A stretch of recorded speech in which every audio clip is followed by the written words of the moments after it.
Boa tarde. Está no ar Sintonia Urbana, uma parceria da Associação Brasileira dos Escritórios de Arquitetura, a ASBEA, com a UOL-TV. Sintonia Urbana vai ao ar ao vivo pela internet todas as sextas-feiras, de 13 às 14 horas. A sociedade brasileira mudou fantasticamente nos últimos anos, como vimos nos extraordinários movimentos que tomaram as ruas do país inteiro. Sintonia Urbana é um programa que nasce bafejado por esses novos ventos que sopraram do coração da sociedade brasileira. É um espaço para discutir a arquitetura e o urbanismo nacionais e a contribuição que eles podem trazer para fazer as cidades brasileiras mais saudáveis, mais habitáveis e mais amigas de seus cidadãos. É um espaço feito para ajudar a moldar o novo Brasil, o Brasil de hoje e para as novas gerações. É um espaço aberto, participe com perguntas, sugestões e críticas pelo nosso site. Neste primeiro programa, uma espécie de menu degustação sobre o que pretendemos apresentar todas as sextas-feiras, vamos conversar com Eduardo Sampaio Nardelli, presidente da ASBEA Nacional, com Adriana Levinsky, arquiteta, e Guinter Parcial, também arquiteto.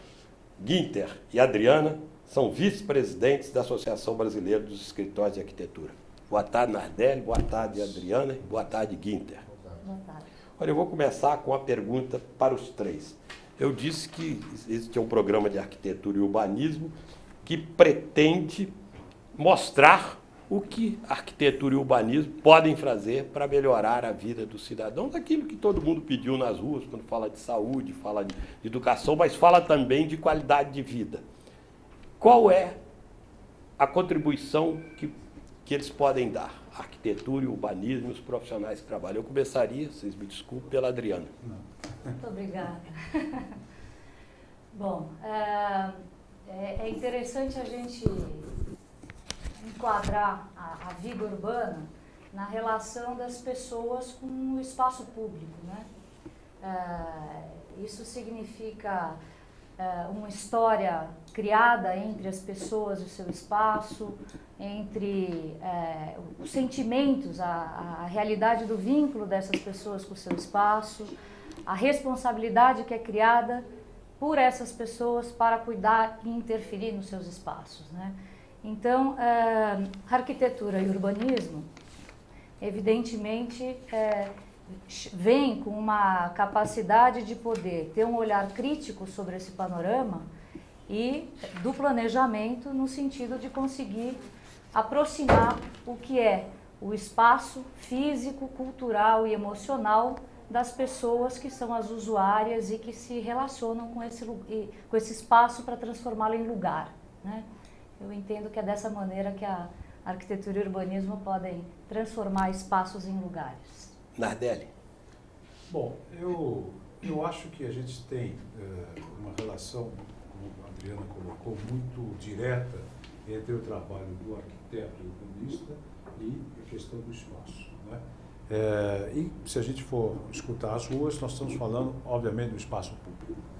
E é importante, assim, entender também que não é apenas a atuação do arquiteto no sentido de uma composição estética desses espaços, mas também da articulação funcional de tudo o que acontece neles, não é? Então, boa parte dessa pauta que a gente escutou das ruas, ela tem a ver com o trabalho do arquiteto, não é? A questão, por exemplo, da mobilidade urbana. A mobilidade urbana não é apenas um problema de trânsito, não é um problema de carro na rua, ela é um problema da organização espacial das cidades. Não é? A maneira como você adensa determinados locais, com mais gente morando ali, a maneira como você distribui as diversas atividades que acontecem no contexto urbano, com comércio, serviços, não é?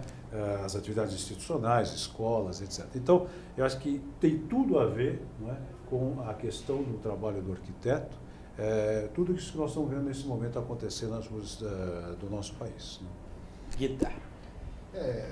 A arquitetura, na verdade, é a materialização da nossa forma de ser e estar. E, naturalmente, como a gente se relaciona. Então, vamos dizer, como a Adriana mencionou, como o Nardelli mencionou também, né? Quer dizer, essa organização, essa materialização, né, de como a gente se organiza, como a gente se distribui, como a gente se comunica, como a gente se locomove, sem dúvida, né? A arquitetura é a responsável justamente por esta forma de se organizar, né? Via os materiais, via as formas de transporte, via as formas de comunicação existente e como justamente essa sociedade se integra, vive em seus diversos momentos, seja de trabalho, seja de lazer, enfim. Olha, então eu vou pegar o gancho. Na resposta dos três, um pouco na resposta da Adriana, e fazer uma pergunta, eu diria até um pouco maldosa, embora eu saiba a resposta. Por quê? Se é isso que está posto. Se nós temos, não precisa nem dizer, um conjunto de arquitetos e urbanistas de grande qualidade, de grande conhecimento, por que esta função de fazer a cidade boa não se realizou? Porque nós temos, com raríssimas exceções, 5.600 municípios, não sei se tem 10 que a gente possa dizer que são saudáveis e agradáveis como um todo. Por que isso? O que faltou, o que está faltando? Eu Adriana? acho que a gente tem que voltar para, historicamente, lá para os idos da formação do país, né? A gente nasce de uma estrutura de país colonial, né, colonizado, e que pouco se estruturou numa linha de planejamento de fato, né? A história brasileira demonstra um apagar incêndios constante, né? E eu vejo que isso está vinculado, logicamente, à estruturação das várias profissões e ao alcance que esses profissionais, de fato, conseguem abraçar a essas causas, né? Eu acho que a gente pensar na qualificação das cidades, na formação das cidades, está intimamente ligada a uma postura de gestão, né? Então é uma questão de poder público e político. E certamente de poder público e político associado ou com desejo de se associar a ações e posicionamentos técnicos. Essa aproximação, né, com a visão do planejamento, do futuro, da longevidade, a gente não tem como um histórico da cultura nacional. Adélio, você diria então que o problema, eu já coloquei isso, quer dizer, o poder público, e eu não estou me referindo a A ou B, seguindo a Adriana, na história, o poder público não procura os mais competentes ou os mais preparados? Olha, com exceções, evidentemente. Eu vou, ou seja, improvisa-se e depois chama-se os técnicos para tentar corrigir, é um pouco isso? Mas assim, eu quero retomar um pouco o que a Adriana falou numa outra abordagem. Eu acho que você fazer um bom projeto, você precisa, obviamente, ter um bom profissional do projeto.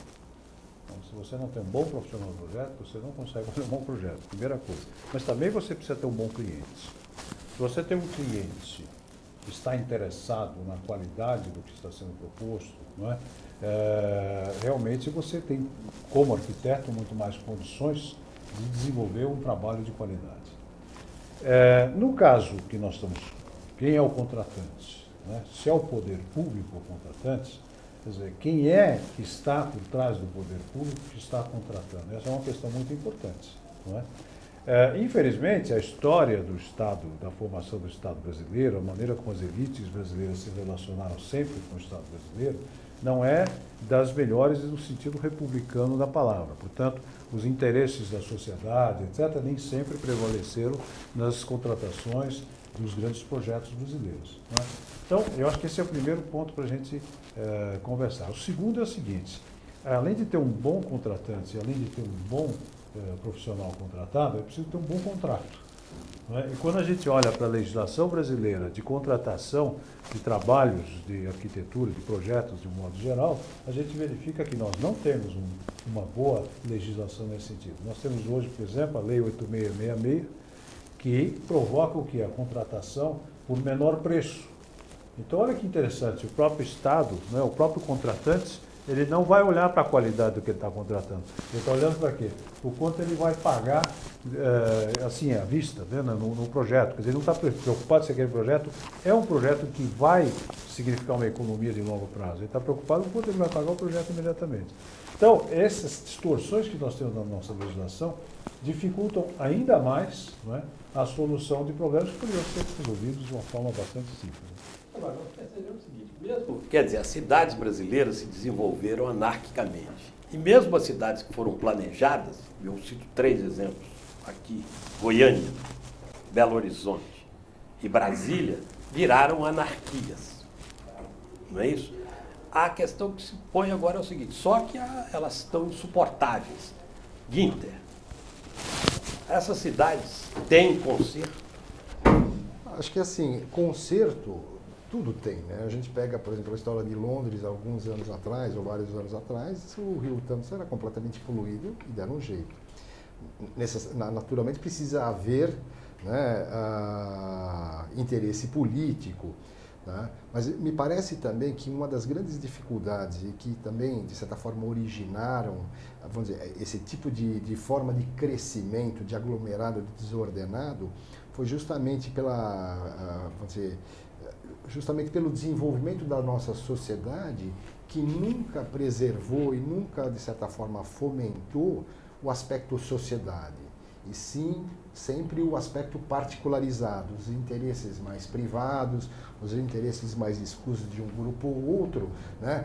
E, de certa forma, nunca apoiando, talvez, nunca apoiando a maioria, que era justamente uma minoria não favorecida que tem que morar em algum lugar, com alguma condição de dignidade. E que aí, então, justamente, né, deixada ao léu, se organizaram meio como, nem como formigas, né? Quer dizer, então a gente vê que o aspecto de urbanização brasileiro é muito mesclado por isso. Você tem algumas áreas que têm um certo tipo de planejamento, muitas vezes ele depois, obviamente, não é respeitado, porque no meio da aplicação existem depois os interesses econômicos, interesses escusos, e depois você tem essa grande malha, né, de crescimento que vai, vamos falar, contaminando, né, uma série de, vamos dizer, periférica ou até certos setores dentro da própria cidade. Posso Diga, complementar claro, uma coisa? Claro. E eu acho que tem o outro lado do gestor, né, porque cidade é um ente vivo, dinâmico, né, rápido. Não dá para apostar numa verdade de que um projeto, uma vez idealizado, ele é estável e imortal para o resto dos tempos, né? Que ele vai funcionar ao longo da história. Então, existe uma ausência estrutural na nossa estrutura de gestão das cidades de poder ter uma sistemática dinâmica, né? Ágil, viva, né? De intercomunicação entre essas várias esferas, os diversos interlocutores, para poder atualizar o espaço e o funcionamento da cidade, né? Às vezes, determinados dogmas, certas verdades que foram criadas no momento histórico que se acreditava na criação de uma cidade moderna, né? Setorial, onde se preservavam as atividades, né? Então, o núcleo residencial protegido da área de atividade de serviço e comércio e da atuação institucional, quer dizer, era uma visão completamente oposta daquilo que hoje a gente busca enquanto qualidade e vitalidade e renovação urbana. Esse dinamismo do gestor, né, e da sociedade, de certa forma também, ela não é estruturada, nem na mentalidade, nem no ferramental para se fazer essa gestão, para se atualizar os dados, né? É interessante a gente pensar isso. Eu posso dar um exemplo? Claro, só de eu fazer uma chamadinha para a gente acostumar o nosso telespectador ao programa. Nós estamos transmitindo um programa chamado Sintonia Urbana, que é uma parceria da Associação Brasileira dos Escritórios de Arquitetura com a UOL-TV. É um programa, um espaço exatamente para discutir, digamos, qualidade de vida das cidades brasileiras. Tá certo, Nardelli? Eu queria colocar um pouco assim, de uma forma bem concreta, né, para quem está nos assistindo, é isso que a Adriana acabou de falar. Eu quero pegar um exemplo, por exemplo, o Conjunto Nacional. O Conjunto Nacional é um edifício, né, localizado ali na esquina da Rua Augusta com a Avenida Paulista. Em São Paulo. Em São Paulo, nós né, estamos que nós estamos ao ar para o Brasil. Para o mundo, na verdade. Que tem características muito interessantes. Não é? Ele tem uma base ampla, comercial, que se conecta com a rua de uma maneira absolutamente direta. Não tem nem soleira, você está na calçada andando, você entra no Conjunto Nacional e você nem se dá conta, provavelmente, que você é uma praça coberta, na verdade. E em cima dele você tem um bloco bem alto, na verdade, que tem escritórios e tem residências. Não é? Se nós tentássemos fazer o Conjunto Nacional hoje, nós não conseguiríamos. Pela legislação urbana que nós temos hoje, não é? Seria muito difícil reproduzir esse edifício. E ele é um ícone da cidade. Não é? Ele é um conjunto arquitetônico que tem grande qualidade, já reconhecida, não é? E que, por exemplo, hoje a legislação não permite isso. E hoje, justamente, a gente fala do quê? A gente fala de usos mistos, não é? A gente fala da importância do adensamento da cidade, de você trazer as funções umas próximas às outras, não é? Então, veja, olha o que a Adriana está falando. Olha a distância que a legislação que nós temos hoje está da realidade que nós temos hoje e de que já foi um dia. Não é? Então, essa falta de dinâmica nesse processo de atualização permanente, né, das referências urbanísticas para projeto e tal, eu acho que realmente é uma questão muito importante que a gente precisaria aprender a lidar com. Tá, isso a gente vai até discutir em alguns programas, que eu acho que é a base. Se você quer consertar a cidade, eu acho que a base, primeiro, é criar condições para isso. Mas como lembrou a Adriana, eu faço essa pergunta ao Ninter, os conceitos também mudam. Então, nós já tivemos a cidade esticada, temos agora a ideia da cidade adensada, temos a cidade fechada ou formada por guetos das pessoas com medo da violência. Como é que compatibilizar isso tudo? Na verdade... Até porque São Paulo tem todas essas coisas. É aquela história, quanto mais você cerca, num certo sentido, pior fica, né? Porque o privado, de certa forma, por um certo período, adquire uma falsa segurança, porque não é por causa disso que não existem assaltos e sequestros nessas áreas, tá? Mas o social, o público, né, o que é de todos nós, vai efetivamente cada vez mais rapidamente para o espaço.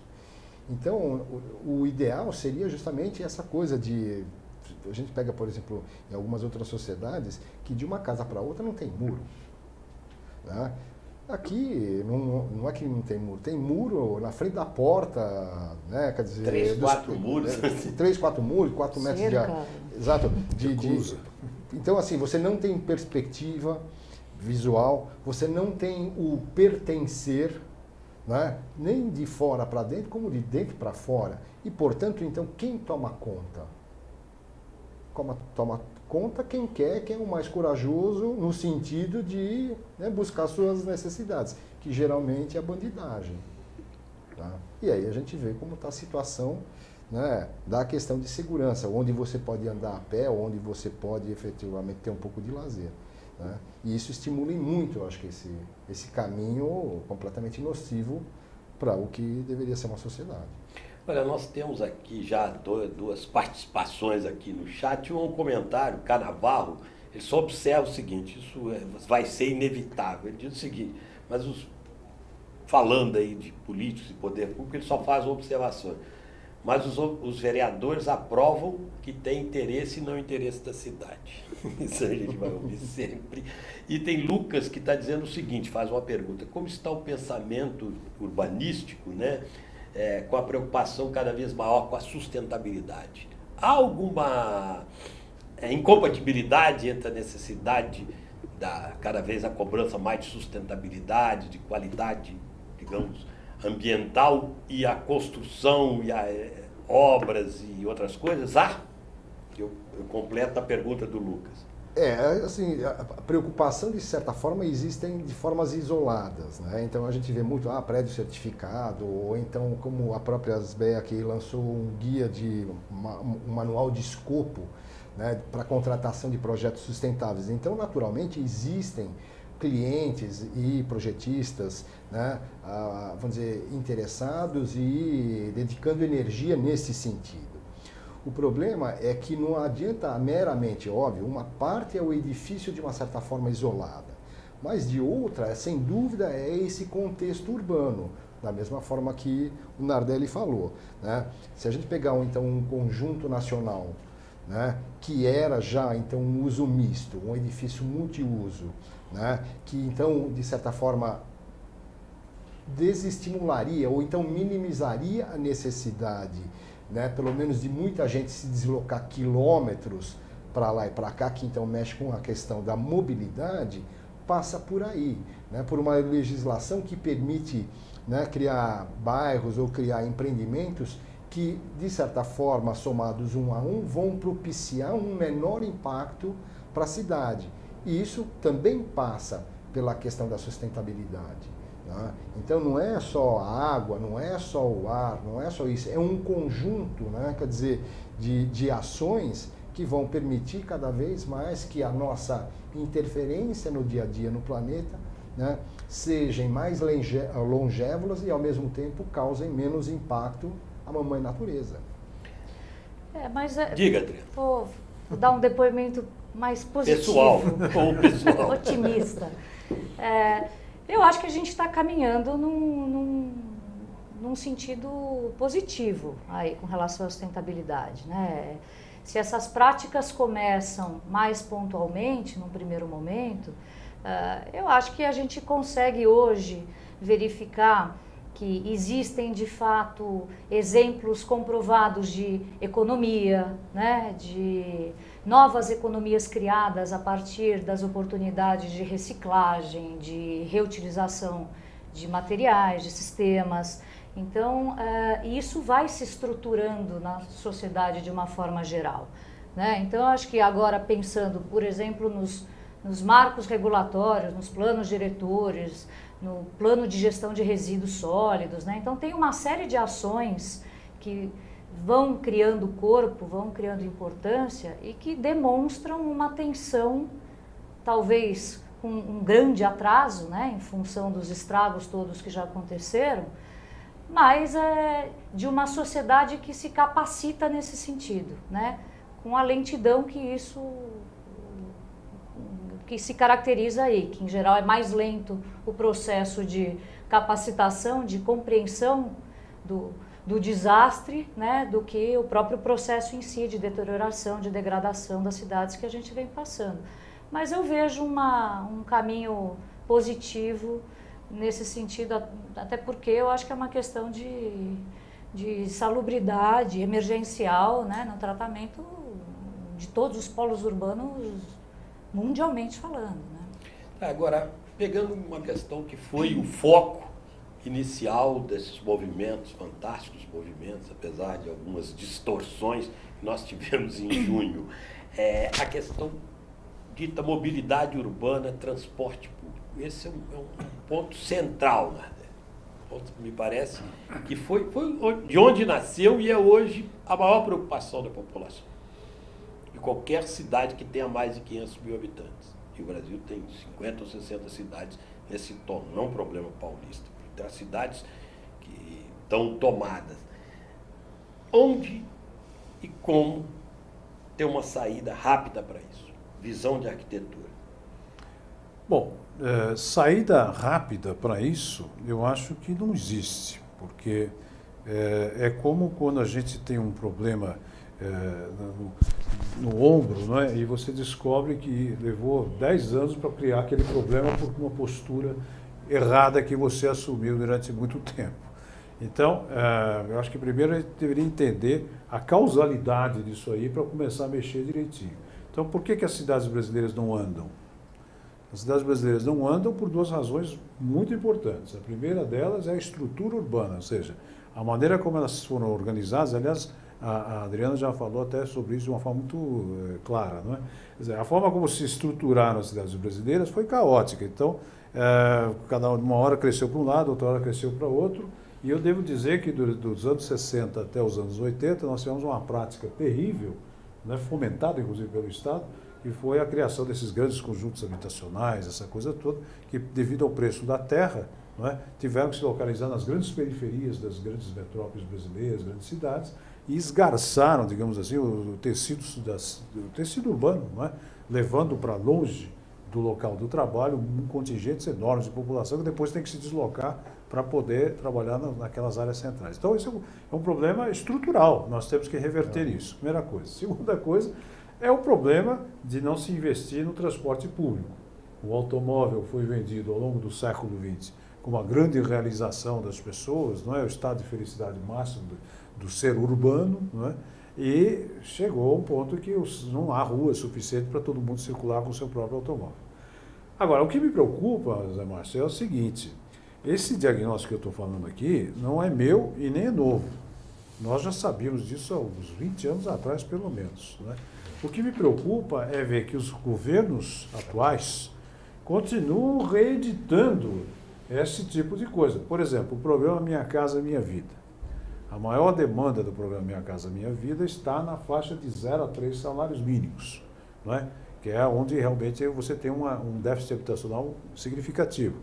Bem, para que essas pessoas tenham acesso à moradia, dentro da lógica do programa Minha Casa Minha Vida, você continua tendo que fazer grandes conjuntos habitacionais nas periferias das grandes cidades brasileiras. Por quê? Porque o preço da terra é mais barato. Quer dizer, nós já temos história, né, já temos crítica sobre isso e continuamos fazendo a mesma coisa.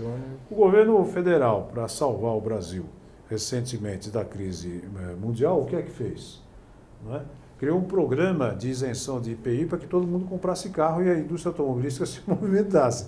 Então, nós estamos reproduzindo exatamente aquilo que já está errado e todo mundo já sabe. Né? Então, se a gente conseguisse pelo menos parar de fazer isso, já estava bom. Né? Se a gente começasse a repensar a maneira de resolver o déficit habitacional brasileiro e, ao mesmo tempo, ao invés de você dar isenção de IPI para comprar carro, você criasse um programa, não é, que vendesse ônibus, e que vendesse trem, e que possibilitasse fazer metrô, por exemplo, não é? Acho que já começava a resolver muita coisa. Né? Sim, Nardelli, mas uma questão aí objetiva. Você falou, o problema do preço da terra.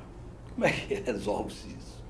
Por isso que eu digo, nós estamos numa situação de, como se diz popularmente, você tem que consertar o avião com ele voando. Já existem algumas propostas. Uma delas é o que o pessoal fala aí, Land Bank, né, que seria o banco de terras, em que o próprio Estado vai comprando essas terras de maneira a criar um estoque que se possa depois trabalhar no mercado imobiliário com o subsídio do Estado. Porque também não vamos pensar que nós vamos resolver o problema de 0 a 3 salários mínimos sem um subsídio do Estado significativo. Então, se você pensar o que está sendo gasto aí para investimentos, de modo geral, né, nas áreas periféricas, você podia estar revertendo isso para esse tipo de subsídio. É uma forma de fazer. A outra é a seguinte: se você der uma volta aí pelos grandes centros urbanos, você vai ver que o que tem de prédio abandonado, não é, ou pelo menos que poderia ser retrofitado, é uma coisa de louco. Vamos explicar o que é retrofitado. Não, continua, depois alguém explica. Retrofitado? Não, a Adriana pode explicar. Inclusive, ela tem um bom trabalho sobre isso, ela pode falar sobre isso. Enfim, é readaptar um edifício a um novo uso, não é? Com outra qualificação, etc. Ora, por que nós não investimos nisso? A massa construída já está lá, não é? E outras coisas que podem ser feitas. Você pode, por exemplo, revisar índices de ocupação em áreas que já tem infraestrutura urbana, não é? Eu vou passar para aqui, a Adriana fala um pouco sobre isso. Está com não, tô. Aí eu acho que você falou como reverte daqui a pouco eu falo do retrofit, mas como a gente reverte ou discute a questão do preço da terra, né? É uma questão de política pública, isso não tem a menor dúvida, né? Então, a criação de instrumentos urbanísticos, de incentivos, estímulos legais, para mudar a forma de intervenção na cidade, trazer a sociedade, trazer o mercado para um outro horizonte de investimentos, né? Mudar culturalmente o produto que o mercado está habituado a trabalhar, né? Criando outras formas e dinâmicas via estímulo, né? Precisa formar o produtor dentro de uma nova ótica, dentro de uma nova perspectiva. Então, precisa de política pública para isso. O poder público aí é o grande mentor e o grande formador de opinião de uma nova perspectiva para poder reverter um quadro como esse. Isso sem sombra de dúvida. Né? Guinter, a sua opinião antes da Adriana explicar o que é retrofit, para não ficar muito...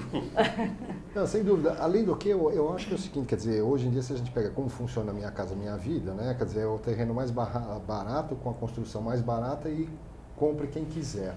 Se houvesse também uma questão de planejamento, ou inserção e conceituação deste projeto alinhado com a sua, vamos dizer, com, de certa forma, o perfil da área a ser implantado, ou seja, analisar qual é o perfil econômico, que tipo de gente, que tipo de atividade, e você encaminhasse certas prioridades, de forma que o cara que mora do outro lado da cidade não pudesse, quer dizer, não é que não pudesse, mas não mecanismos que fomentassem que o cara que atua meio dentro daquela região fique naquela região para não se, né, ter que deslocar, né, para outro lugar. Então existem depois políticas, poderiam existir políticas de administrar essa depois distribuição, né, desse imóvel, visando justamente esse menor deslocamento, coisa e tal. A outra coisa eu acho que também era o seguinte, era ter certos tipos de exigência, né, das moradias estarem cercadas com um mínimo, né, de demandas de necessidade de serviço, padaria, algumas coisas desse tipo, e fomentar não só a moradia, mas sim como um contexto urbano de serviço, para evitar que as pessoas, né, na padaria demora 15 minutos para trabalhar 3 horas. Guinter, você já fez a introdução do retrofit, então... Não diga o que é retrofit, Adriana, porque para todo mundo... O retrofit, né, o retrofit urbano, primeiro que o retrofit precisa ser visto dentro de uma ótica urbana. Né? Tá. Então, se a gente entender que o retrofit ele é uma ação, uma intervenção que visa busca de desempenho e eficiência, né, no objeto que está se intervindo, é importante a gente entender que não é o edifício, não deve ser o edifício exclusivamente, mas sim ele no seu contexto urbano. E aí, dentro dessa ótica, o que o edifício abre de panoramas, né, de condicionantes de contribuição do ponto de vista econômico, social, cultural, das eficiências energéticas, né, da produção, ou seja, dos sistemas construtivos que vão ser adotados, da segurança. É um conglomerado de disciplinas que correspondem à realidade urbana. Então, a ação do retrofit é buscar essa eficiência, esse desempenho sob a ótica do contexto urbano. Sintonia Urbana é um programa de televisão ao vivo na internet, uma produção da Associação Brasileira dos Escritórios de Arquitetura em parceria com a All TV. Ele vai ao ar todas as sextas-feiras, das 13 às 14 horas, e é um espaço para discutir arquitetura e urbanismo brasileiros e a contribuição que eles podem dar para melhorar a qualidade de vida na cidade. Eu tenho aqui uma pergunta, cada um vai responder, porque a pergunta é dirigida aos três, do Edward. Ele pergunta o seguinte: qual município no Brasil, é uma boa pergunta, quero ver, no Brasil tem um plano diretor mais moderno no entendimento de vocês? Ou algum que tenha, ou se tem? Nossa, tem um silêncio aqui, parece que não tem. Bom, não sei, pode ser até que tenha, a gente talvez não tenha boa notícia disso. Existem, é evidente, aqueles exemplos clássicos que a gente ouviu falar, né, Curitiba, tal, mas eu acho que mesmo São Paulo tem uma legislação urbana razoavelmente estruturada, foi baseada já no Estatuto da Cidade, etc. Não é? Eu acho que o problema fica muito por conta do que a Adriana falou. Eu acho que a dinâmica da mudança das cidades, etc., né, a própria economia e tudo, ela é o grande problema, porque como esses planos tendem a se manter congelados por longos períodos e, em boa parte, não executados, né, as cidades brasileiras padecem desse problema. Inclusive, nós temos hoje notícia de que há muitas cidades brasileiras que não tem um arquiteto, inclusive trabalhando na prefeitura, e que terão que fazer o plano diretor de acordo com o que foi delimitado pela Constituição, inclusive há muito tempo atrás, né, que são as que têm mais de 20 mil habitantes, etc. Não tem arquiteto lá. Não é? Menos de 20 mil, né? Mais de 20 Mais de mil. 20 mil. Mais de 20. Elas Que têm- tem que ter o plano diretor, né? Tem que ter. Então, elas não têm arquiteto lá. Não tem Quem arquiteto elabora, trabalhando. né? Mas elas já não tem têm, elas têm algum prazo para fazer? Já não era para Não, ter já plano deveriam ter. diretor? Sim. Agora, já que você falou em plano diretor, primeiro a Adriana e o Guinter sobre a cidade que eles consideram, ou que saibam que tem um bom plano diretor. Depois, então, a gente vai falar que os planos diretores estão em revisão. Você não conhece também. Eu também. Eu acho que esse aspecto que o Nardelli colocou é bem importante, porque dentro da estruturação, posso não conhecer alguma coisa, certamente não conheço os planos diretores das cidades todas que a gente tem no Brasil, né? Mas não me parece ser uma temática, uma política estrutural haver justamente essa dinâmica e uma ferramenta que aproxime a esfera pública da esfera privada, né? Então, o que acaba acontecendo? O mercado anda para um lado, o plano público, as políticas públicas engessadas do outro, a interlocução não acontece, a sociedade fica apartada e a interlocução conjunta para poder ir ajustando e adequando as necessidades, as novas demandas, não é ferramenta estrutural dos planos diretores, né? Então, vai muito além daquilo que o Estatuto da Cidade estabeleceu como uma gestão participativa, né, e como um plano de comunicação. Vai de uma estrutura pensante de gestão aí que consiga orquestrar esse dinamismo, né? Então, eu acho que isso é um tema de oportunidade no momento em que uma série de planos diretores estão sendo revistos, inclusive, né? Para que se pense numa maneira de aproximar, de tornar uma relação íntima entre o que é a realidade pública e a realidade privada. Tenho mais uma pergunta. Esta é minha mesmo, porque, olha, infelizmente a gente pensa que não, mas nós já estamos chegando ao fim do programa. O tempo passa. E é uma questão que eu coloco para os três, já comentei isso algumas vezes com a Adriana, e acho que um dos grandes problemas, principalmente nas grandes cidades, que você percebe é a seguinte: a privatização dos espaços públicos, a mal ocupação dos espaços públicos. Como é que vocês veem essa questão, Adriana? Você que pensa isso, quer dizer, espaços públicos mal aproveitados ou não aproveitados ou mal utilizados.